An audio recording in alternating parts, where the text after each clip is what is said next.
লেবাননে ইসরায়েলি বিমান হামলায় সাতক্ষীরার দুই যুবক নিহতের ঘটনায় এলাকা জুড়ে শোকের মাতম।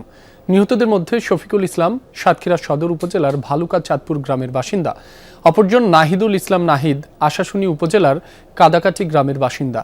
এর আগে সোমবার নাবাতিয়া এলাকায় স্থানীয় সময় দুপুর 12টা নাগাদ বিমান হামলা চালায় ইসরায়েল।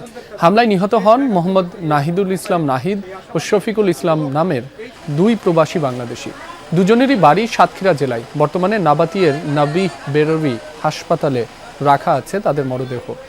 আনুষ্ঠানিক বিবৃতিতে নিহতদের পরিবারের প্রতি গভীর সমবেদনা জানিয়েছে বাংলাদেশ দূতাবাস।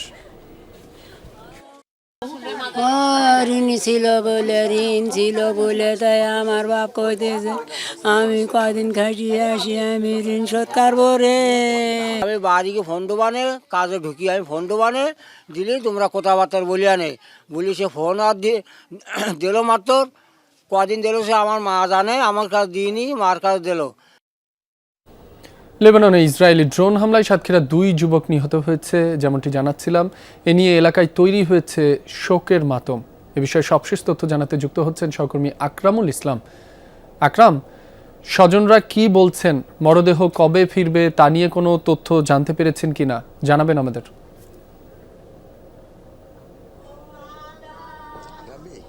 আমি রয়েছি সাতক্ষীরা সদরের ভালুকা চাঁদপুরের যে শফিকুল ইসলাম, সেই শফিকুল ইসলামের বাড়িতে, এবং আমরা এসে যেটি দেখছি পরিবারটি একেবারেই হতদরিদ্র পরিবার। মাত্র 2 মাস আগে ধার দেনা করে 10 লাখ টাকা ব্যয় তারা কিন্তু ওই শফিকুল ইসলাম এবং নাহিদুল ইসলাম একসঙ্গেই লেবানন পাড়ি জমান, এবং গতকালকের ওই ঘটনার পর এই যে পরিবারটি খবর পেয়েছে রাত 8টার পর সেখানে তাদের যারা শুভাকাঙ্ক্ষী রয়েছে তাদের মাধ্যমে, এবং এই পরিবারটির এখন শোক আহাজারি চলছে।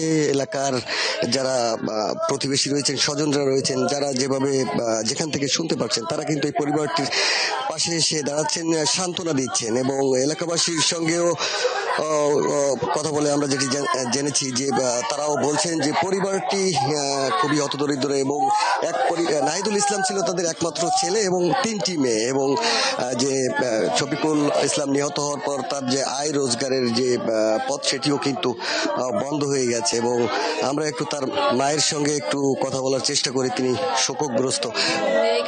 আপনার কখন জানতে পারলেন ছেলের এই ঘটনা? কি